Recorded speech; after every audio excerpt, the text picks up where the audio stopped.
Now we all know that football clubs have their ups and downs. Some teams like 15-16 Leicester and 2017 Monaco had incredible ups where they overperformed in the Prem and the UCL. Now what happens when the opposite occurs? When a big team has downs so bad that they become the laughingstock of the entire footballing community, aka they become a banter club. That's why today we'll be talking about the most chaotic and worst banter club eras in football history. Without further ado, let's go. If you were tapped in with football during COVID, then you know what I'm talking about. It all started back on the 14th of August 2020, where Barca lost their infamous 8-2 defeat against Bayern Munich in the UCL quarterfinal. I know damn well I'm speaking for every single Barca fan right now. This was easily the most embarrassing thing that ever happened to FC Barcelona. The amount of memes that Real Madrid fans generated during this period was horrible. Like bro, we all remember that stupid screenshot of Messi's face with the 8-2 scoreline in the corner. Bro, do you have any idea how much of an unemployed bum you have to be to literally go to your TV and take a screenshot of this? Like bro, the scoreline is bad enough, dude, let it go. In 2021, things got worse. Barca was so broke that they had to release Messi from the club cause his salary was too high, even after he asked for a salary deduction. Now enter Ronald Koeman. This was the brother that played a huge role in why Barca was so bunged during this era. There's no way that Real Madrid and Bayern did not hire this guy as a double agent to destroy Barca from the inside. Cause bro, tell me why this brother pulls up to Camp Nou, dials up Suarez and tells him to pack his bags cause he doesn't belong here. What? Then proceeded to send him to Atletico Madrid, a direct rival, where Suarez ended up winning them the league. Like Koeman, really?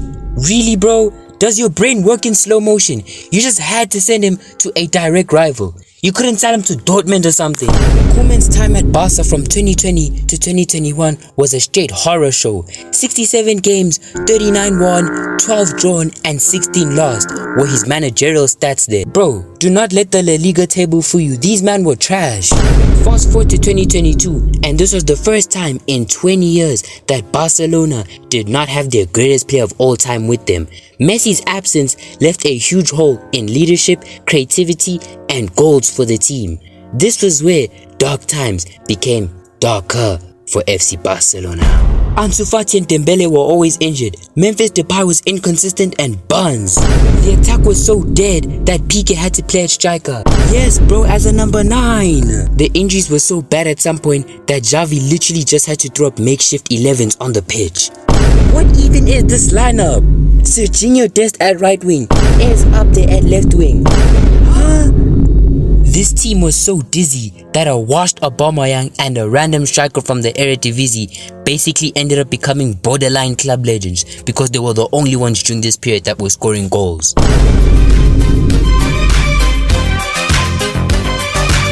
You can't spell banter without A. like A for Arsenal. The A represents Arsenal, like the A's for Arsenal. Lockdown Arsenal were the most unserious bunch of individuals that us human beings have ever laid our eyes on. The Lockdown Arsenal era produced the most hilarious clips ever known to man. The Lockdown Arsenal era wasn't just a roller coaster of horror performances, it was a goldmine for the most funniest and iconic moments that us football fans will never forget, bro. Tierney forgetting how to walk. Like dude, lock in, what are you doing? Then you had Aubameyang and Lacazette with their outrageous commentary. Then Gabriel sacrificing his hairline and future children to save that horror Arsenal defense. And Aubameyang breaking the FA Cup trophy. Then you had the Willian saga, where this brother fooled the entire Arsenal fanbase on his debut into thinking they signed an underrated gem. Only to find out 2 weeks later that Chelsea hired this guy as an undercover agent to destroy Arsenal from the inside. Bro, this Arsenal squad was not serious about anything, especially David Luiz. You can't convince me that this brother took anything serious ever while wearing that Arsenal kit. Arsenal could have been 3-0 down and this dude will still be cheesing as if he saw Laro's fine at throwing it back from across the pitch. I won't lie though, Lockdown Arsenal wasn't just a football team. It was a source of joy, laughter and connection during one of the toughest periods humanity has ever faced. As the world faced uncertainty, Arsenal Football Club gave us moments to smile and be happy about. It reminded us of the magic of football, how no matter how dark times get, Arsenal will always brighten our days.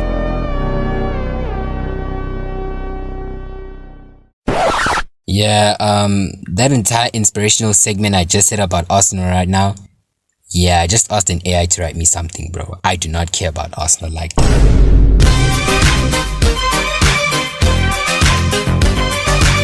It all started in September, where City faced Arsenal, and in that impactful game, Rodri's ACL snapped in half.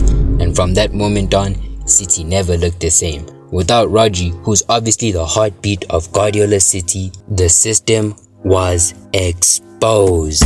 Without Rodri shielding the backline, City's defense looked weak as hell. Opponents were damn near drooling at the thought of a counter-attack every single game, knowing damn well that Kovacic and Kyle Walker were free eats. City's backline for real looked more loose than Lana Rhodes' coochie after a black video. You what?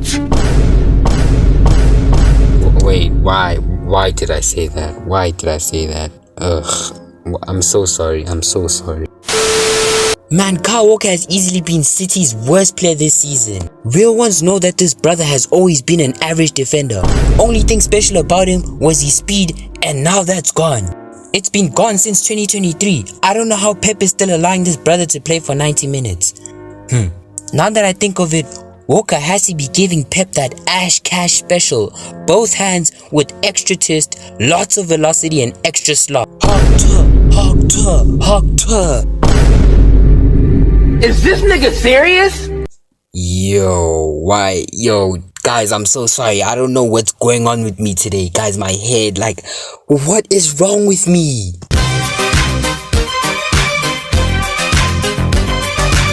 It's actually so scary how United hasn't been the same since Sir Alex Ferguson left the club. Like, be for real, it's been 12 years. This club has had 12 years to find somebody who could fix the club. David Moyes, no. Giggs, no. Van Gaal, no. Mourinho, no. Ole, no. Rangnick, no. Ten Hag, hell no. Erik ten Hag, the man who came in as the savior, the one who was supposed to bring discipline and structure to the almighty Manchester United, instead went ahead and did the complete opposite. This brother pulled up to Old Trafford and immediately started beefing with Ronaldo. A whole public fallout leading to that infamous Piers Morgan interview. Then it was the Anfield massacre, 7-0. Next, he started beefing with Sancho. Like, Eric, you are a 63-year-old man with a wife and 3 kids. Why are you beefing with the whole Gen Z, bro? We'll never forget about that UCL performance, Galatasaray and Copenhagen, bro. That was genuinely a humiliation ritual for Erik ten Hag. Like, bro, even I started feeling bad. All these things is like only half of the horror things that this brother committed at United. Now you probably think that United have easily had the worst banter period in the history of football since theirs was the longest, but no, not at all. 22-23 Chelsea. If you think United and City are bad right now, then that means you would think 22-23 Chelsea were demonic. Potter, Harry, bloody Potter. Are you serious? This brother joined the club with zero intention of making us better. 11 wins, 11 draws, 16 losses, and Kai Havertz was our only goal scorer and our highest with 7 goals, bro. We were easily the worst team in the Prem. The only reason we didn't get relegated was because we spent almost 200 million in the January transfer window mid-season. New gens won't get it. You just had to be there to see how sorry we were. Literally, there's never been a team in the history of football that spent almost 200 million in January just for it to literally have no effect. Now, when Lampard returned to take over Potter's sacking, nobody was expecting him to be the second coming of Mourinho. We just needed someone who was going to be a decent gaffer for the rest of the season. That's all. But instead, he was so sorry. He managed 11 games and got 2 draws and 8 losses. 1 win. 1 win. Real ones remember when we got dog walked for 4 months straight. Fulham 2-1, Liverpool 0-0, West Ham 1-1, Dortmund 1-0, Southampton 1-0, Tottenham 2-0, Villa 2-0, Wolves 1-0, Madrid 2-0, Brighton 2-1, Madrid 2-0, Brentford 2-0, Arsenal 3-1, City 1-0, United 4-1.